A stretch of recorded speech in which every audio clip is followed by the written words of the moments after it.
On New Year's Eve, my son gifted me a mop in front of the whole family and told me not to forget my place. Everyone laughed, but after the midnight bells, I made an announcement that wiped the festive cheer from their faces, because, hello my dear listeners. Thank you for dropping by my channel. If you enjoy real-life stories, please subscribe and give this video a like. I always love reading your comments, especially when you write which city or country you're listening from. And now, make yourselves comfortable. Enjoy the story. December 31st.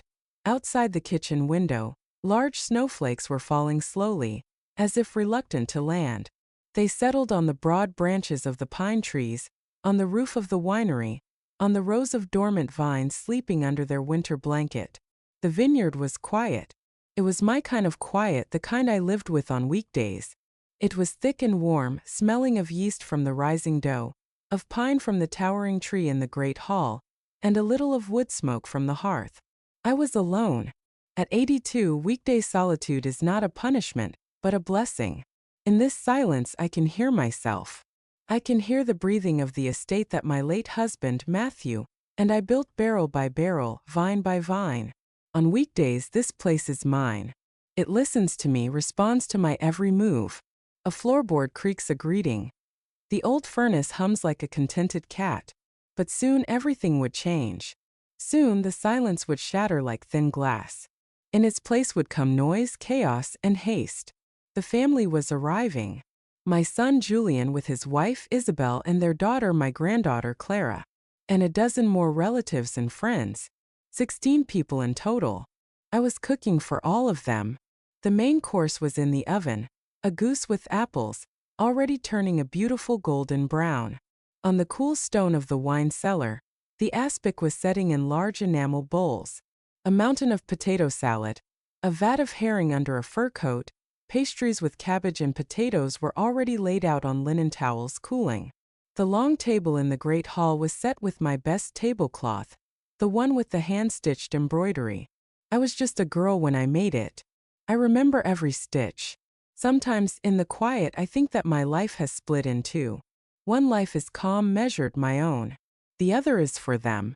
A life lived on weekends and holidays. It consists of their loud voices, their requests that sound like demands, their scattered belongings, and the dirty dishes that I clean late on Sunday night after they, exhausted from their rest, drive back to the city. A week ago, I accidentally overheard a phone conversation Isabel was having. I had stepped out onto the veranda for some firewood, and she was on the porch, smoking her thin cigarette and speaking loudly to a friend, without any sense of shame. Where else would we go for New Year's? The vineyard, of course. The old woman will have everything ready, the table set. It's like a free hotel but with home-cooked meals. The words "the old woman" stung like a shard of ice under the skin. Not Mom, not Eleanor, just the old woman. A function, a piece of furniture. I froze behind the door, listening to my heart. It beat once, twice, steady and calm. I didn't go out. I didn't say anything. I just quietly returned to the house, to the warmth of the kitchen. Why? What would I change? I pretended I hadn't heard anything. I convinced myself it was all for Clara, for my girl, the only one of them who, upon arriving, hugs me first before running off to see her favorite apple tree. And so they arrived. The screech of tires, the slamming of doors, and into my quiet, warm home burst the frosty air and a foreign, demanding noise. "Mom, where are you? Greet the guests." That was Julian, my son. He's 55 but still like a boy who believes everyone owes him something. "Eleanor, do you have any spare slippers? My feet are tired in these boots." That was Isabel, my daughter-in-law. She was already commanding the entryway, directing where to put the bags of champagne and cakes bought hastily at a gas station. They didn't bring a home with them. They brought a train station. Noise, bustle, chaos. No one hugged me. They just pushed me aside like a chair in the way. I silently returned to the kitchen.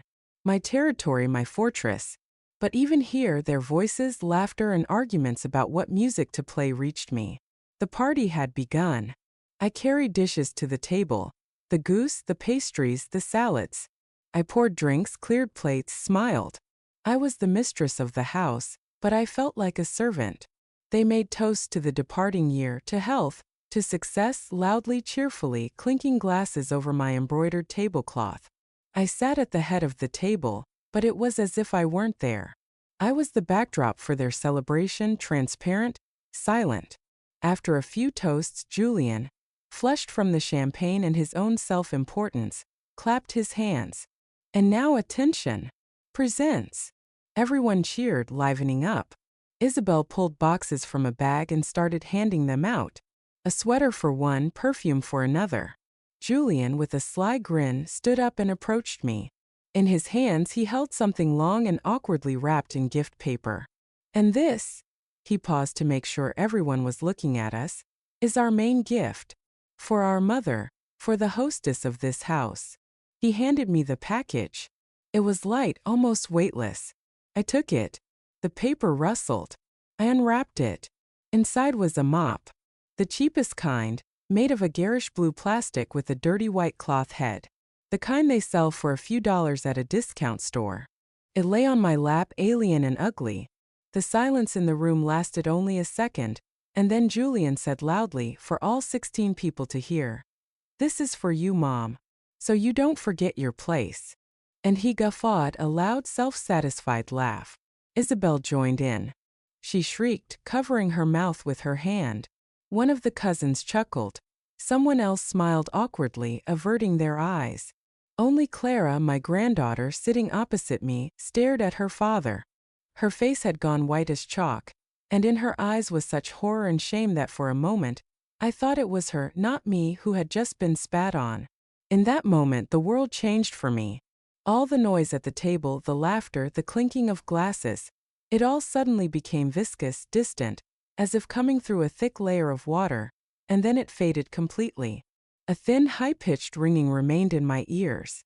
The warmth from the hearth that had been warming my back all evening suddenly vanished. I felt cold, not just cool. A deathly, all-pervading cold spread through my body from my very chest. You know, they say a heart breaks from pain. Mine didn't break. No, it froze.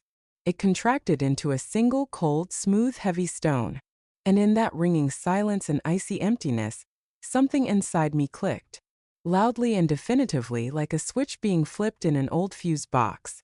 The light that had burned for them all these years, the light of my love, my patience, my hope, went out. I looked up from the mop to my son's smiling face. He was waiting for my reaction, waiting for me to be embarrassed, maybe pretend to be offended, and then play along with his joke. I slowly, very slowly smiled back.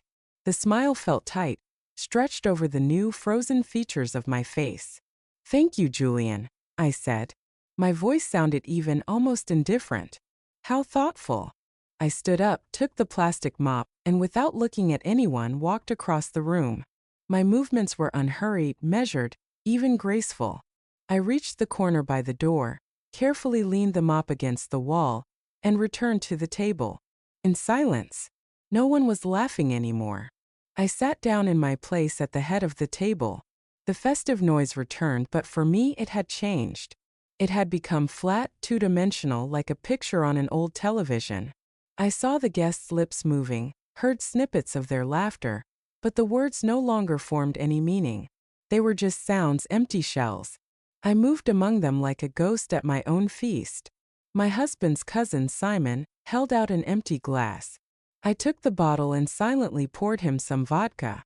His wife reached across the table for a salad bowl, pushed it closer. I smiled when someone told a joke. I nodded when someone raised a toast. My body acted out of habit, learned over decades. It knew how to be a hostess, how to please, how to create comfort for others.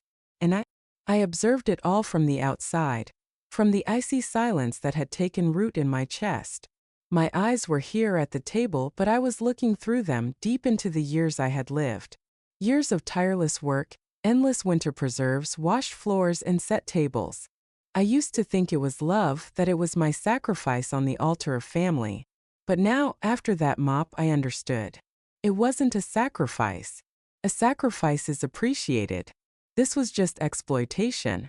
In my mind, with a cold surgical clarity, images surfaced. 3 years ago, I withdrew almost all of my rainy day savings to pay for Julian's car repairs. He had come to me upset, complaining that the service center had quoted him a fortune. "Mom, you understand, without a car, it's like having no legs. And Isabel and I are on a tight budget right now.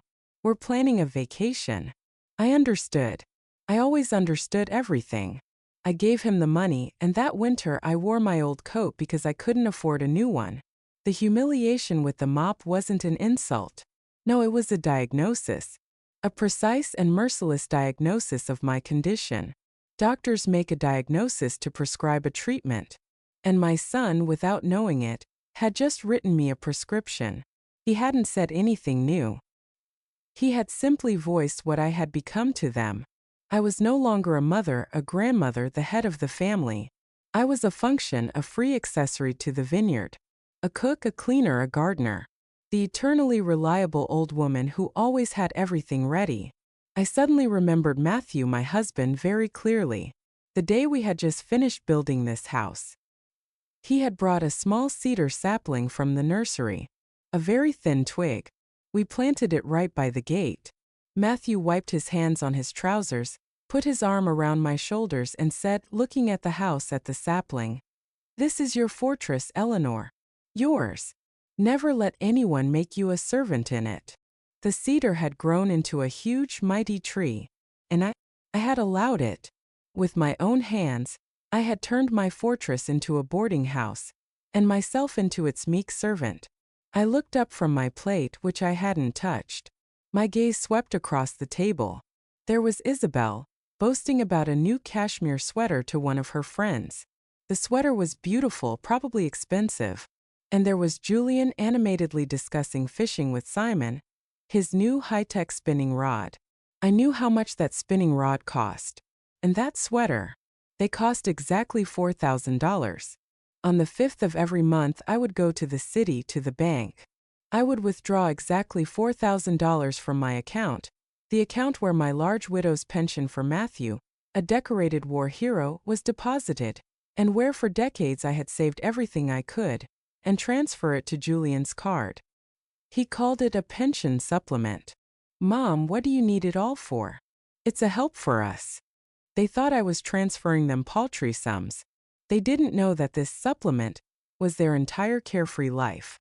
It was the paid-off loan for their foreign car. It was their vacation in the Caribbean. It was Isabel's boots and Julian's fishing rods. And I lived on the rest. Frugally, modestly, as I was used to. I didn't need anything for myself, after all. This thought no longer caused pain. It just laid another cold, polished stone in the foundation of my new resolve. There was no anger inside me. Anger is a hot, bubbling feeling. Inside me everything was frozen.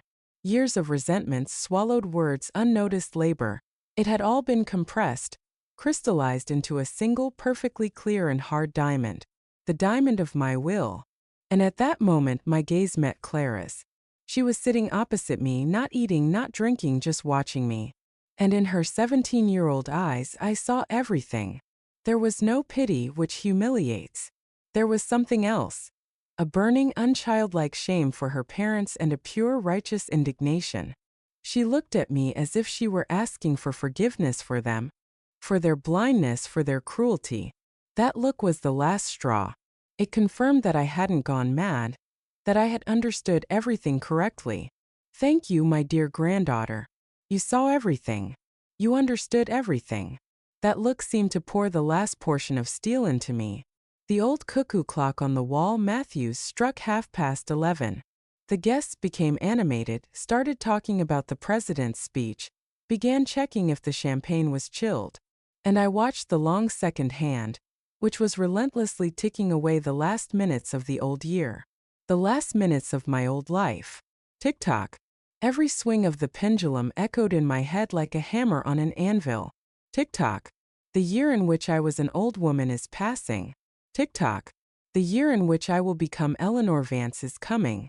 When the chimes of the clock on the television began to sound, everyone at the table jumped up with glasses in their hands, with prepared smiles. The first chime. I remained seated. The second chime. I slowly, without taking my eyes off the Christmas tree, took my glass of champagne, which I hadn't touched all evening. The third chime. The cold glass burned my fingers. Fourth, fifth, sixth. I felt my spine straighten with each chime. My shoulders squared. 10th, 11th, 12th. The room exploded with shouts of Happy New Year. Hooray! And in this cacophony, I slowly and smoothly stood up. My back was perfectly straight. My chin was slightly raised. In my hand was an untouched glass of sparkling wine. The party was over. My new year was beginning. When the noise and congratulations subsided, Julian, still glowing from the drink and self-satisfaction, turned to me. He gestured around the table like a general reviewing his troops. And now, friends, a word from our leader, our matriarch. Mom, your toast. He winked at me, still not noticing anything. For him, I was part of the interior, part of the ritual. The old mother who would now say something kind, sentimental, and then the fun could continue. I raised my glass a little higher. A silence fell in the room. All 16 people, even the most tipsy, turned to me. Waiting. Happy New Year to you all, I said. My voice didn't tremble. Sounded even distinct and to my own surprise very firm. It easily filled the entire room, and everyone heard every word. I have decided to start this year with some changes in my life. I paused briefly, letting the words sink in. Polite curiosity appeared on their faces. My first New Year's resolution, I looked directly at Julian, concerns my financial health. Julian, the monthly transfers I have been sending you will cease as of today.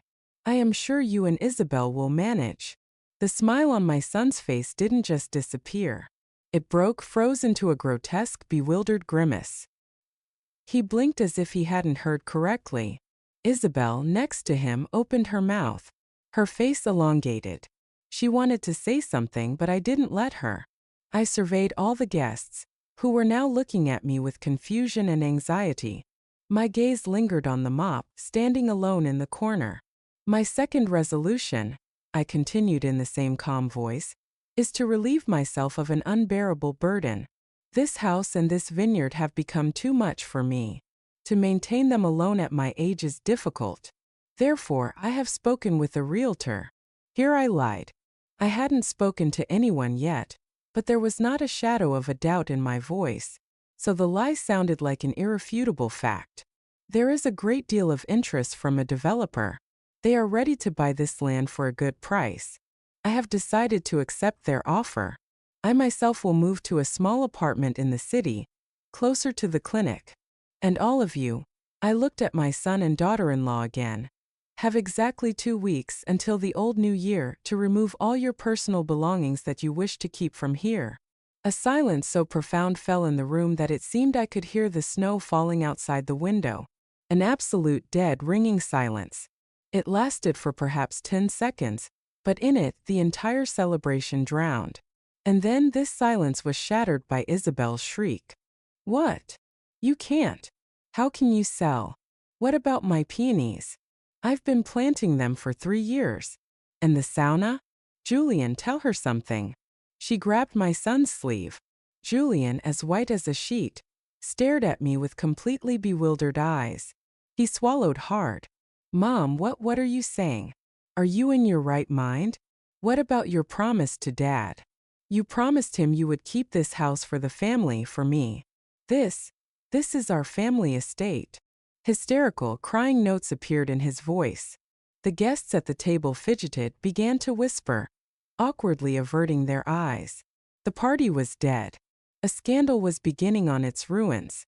And it was then, looking at his panic-stricken face, at Isabel's eyes, full of horror not at the loss of the family estate, but at the loss of free peonies and a sauna, that I felt a satisfaction. A cold, pure satisfaction, like a sip of icy water on a hot day. I calmly, unhurriedly, brought the glass of champagne to my lips and took a small sip. The bubbles fizzed pleasantly on my tongue. I lowered the glass and looked at my son. You were absolutely right today, Julian. It is very important to know one's place. I paused again, letting him process my words. This house is my property. This land is my land. and the money in my account is my money. So, my place is no longer here at your service. My place is wherever I decide it to be. And the discussion on this matter is closed. I placed the glass on the table and, without looking at anyone else, turned and slowly walked to my room on the ground floor. Behind me, I heard the frightened whispers of the guests, Isabel's shriek. "She's gone mad." Julian's confused muttering. I closed the door behind me. My small room was quiet and cool. I sat on the bed and only now felt my hands trembling. Not from fear but from liberation. I had done it. I had said it. The stone I had carried in my chest for so many years had cracked, and through the crack, a thin trickle of freedom began to seep. The party was over for them, and for me it was just beginning. I don't know how long I sat in the silence of my room. A storm was raging outside the door. First there were screams, then pleas. Julian knocked on my door. His voice changed from indignant to pleading. "Mom, open up. Let's talk. You're not serious, are you? Mom, what are you doing?" I didn't answer. I just sat on my bed and listened to their familiar world collapse. The guests left quickly, almost in the English style. No one wanted to be a witness to a family drama. The party that had started so noisily ended in a shameful flight. Soon I heard them start to pack their things. Not the things for 2 weeks, but everything. The sounds were angry, hurried. Cabinet doors slammed, something fell with a crash. I heard snippets of their argument. Isabel hissed at Julian. "It's your fault with your idiotic mop. You joked your way into this. Now we'll have to live on your salary alone." And he retorted, "And who gave me the idea? You yourself said she needed to be put in her place." Their argument evoked nothing in me but a disgusted weariness. I sat in my quiet room and listened to them pack their haste, their greed, their disrespect. A couple of hours later, the house fell silent. The front door slammed. The snow crunched under the tires. They were gone. I came out of my room. The great hall was in chaos. Half-eaten food on the table, dirty plates, discarded napkins. Tinsel lay on the floor. And in the corner, like a monument to their stupidity, stood that same blue mop. I looked at it, and for the first time that evening a real living smile appeared on my lips. I didn't clean anything up. I just went to the kitchen, brewed myself a strong tea with thyme, and sat by the window. Outside it was getting light. The first day of the new year was beginning. My new year. The following days were filled with silence, my usual weekday silence. But now it was different. It wasn't just the absence of noise. It was filled with meaning. It was the silence of freedom. I knew that their life without my 40,000 and without the free vineyard was falling apart. I didn't care. I had cut out that tumor. Painfully, without anesthesia, but I had cut it out. A few days later in the evening, the sound of a car was heard in the yard again. I tensed for a second, but it wasn't the roar of their foreign car. It was the quiet purr of an old Lada. Clara climbed onto the porch, alone with a small backpack on her shoulders. "Grandma," she said, entering the house, "can I stay with you for a while?" She hugged me tightly, and I felt the last bit of ice in my soul melt. We sat in the kitchen drinking tea. She told me that it was hell at home. Her parents were fighting constantly, blaming each other. They had to put their car up for sale to cover urgent debts. The summer vacation at the sea was canceled. They're in a panic. "He keeps saying it's his inheritance," Clara said, looking into her cup. "That you deprived him of his inheritance. But he's wrong. It was never his. It was always your life." I took her hand in mine. "No, my dear Clara," I answered quietly. "I am just taking it back." But as Clara spoke, a detail she mentioned snagged in my mind. "Dad keeps talking about his business partner, Mr. Henderson. He says Henderson was supposed to co-sign on a big loan, using this vineyard as collateral, but now he's backing out." "A loan? Using my vineyard as collateral?" A new colder chill, one that had nothing to do with my earlier resolve, crept down my spine. "What loan, Clara?" I asked, my voice sharp. "I don't know," she said, looking confused. "Something about expanding the business. Dad was counting on it." He said Mom had gotten all the paperwork ready last month, that it was a sure thing. Paperwork. Last month. I thought back. Last month, I had a bad fall on the ice and was mostly bedridden for a week. Isabel had been surprisingly attentive, bringing me meals, fluffing my pillows, and bringing me papers to sign. Just some routine tax forms for the vineyard, Eleanor, she had said breezily. Julian's too busy. Just sign here and here. I had been in pain, my head fuzzy from the medication. I had signed without reading. I didn't let my fear show on my face. I waited until Clara was asleep. Then I went to my late husband's study, a room they rarely entered. In the bottom drawer of his desk, under a pile of old maps, was a small locked metal box. Matthew had been a meticulous man. He kept copies of everything. I found the key in its usual hiding place and opened the box. Inside were the original deeds to the vineyard, property tax records, and a thick folder labeled Vineyard Trust Agreement. My hands trembled as I opened it. Matthew, a lawyer by training before he fell in love with winemaking, had been smarter than I ever knew. He hadn't just left the vineyard to me. He had placed it in an irrevocable trust. I was the lifetime beneficiary with full rights to live here and use the income. But I was not the sole owner. The trust had a co-trustee, a failsafe he had put in place. The co-trustee, whose signature was required for any major financial decisions, like selling the property or using it as collateral for a loan, was his old law partner, a man I hadn't seen in years, a man named Arthur Henderson, Mr. Henderson, Julian's business partner, the man who was supposed to co-sign the loan, the man who was now backing out. It all clicked into place with horrifying clarity. The loan wasn't for a business expansion. The loan was the whole plan. They needed Henderson's signature as co-trustee to use the vineyard as collateral. The papers Isabel had me sign weren't tax forms. They were my consent, a document they needed to present to him. But Henderson, an old, honorable man and my husband's loyal friend, must have seen the truth. He must have refused to sign. And their entire plan to leverage my home for their own gain had collapsed. The mop, the public humiliation, it wasn't just cruelty. It was the desperate, spiteful lashing out of thwarted criminals. They weren't just punishing me for being a burden. They were punishing me for being the obstacle that unknowingly had ruined them. The next morning, I called Mr. Henderson. His voice was warm and full of relief when he heard mine. Eleanor, thank God. I've been so worried. Your son, he came to me with a preposterous proposal. I refused, of course. I told him I would be contacting you immediately.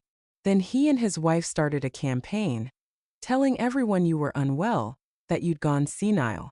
I knew it was a lie. The rest was a formality. With Mr. Henderson's help, we put the vineyard's finances in order. The supplement I had been sending Julian was, as I suspected, the lifeblood of their lifestyle.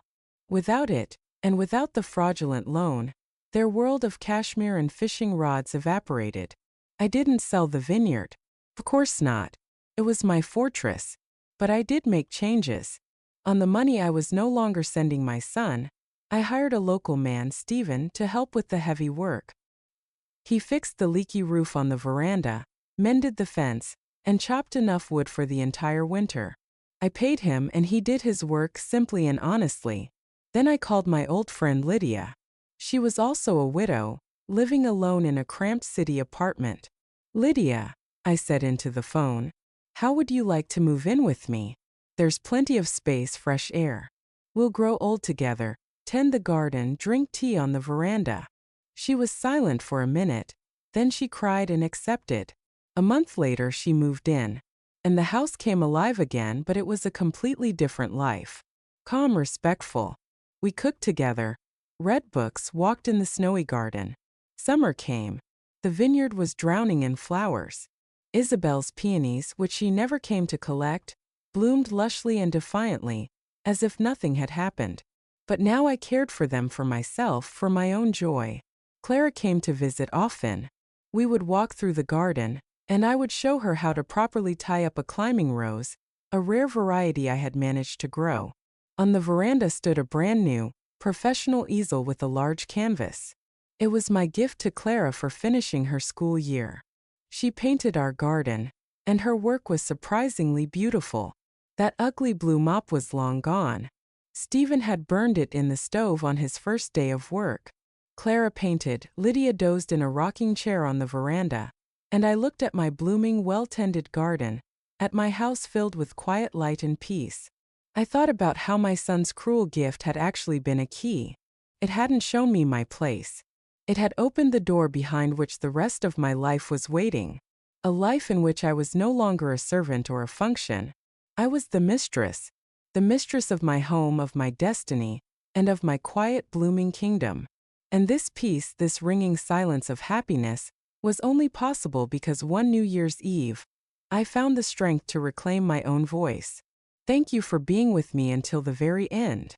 If this story touched you, please give it a like and write in the comments if you or your loved ones have ever faced similar disrespect. Your opinion is very important to me. Subscribe to the channel so you don't miss new stories. Be healthy, value yourself, and live truly.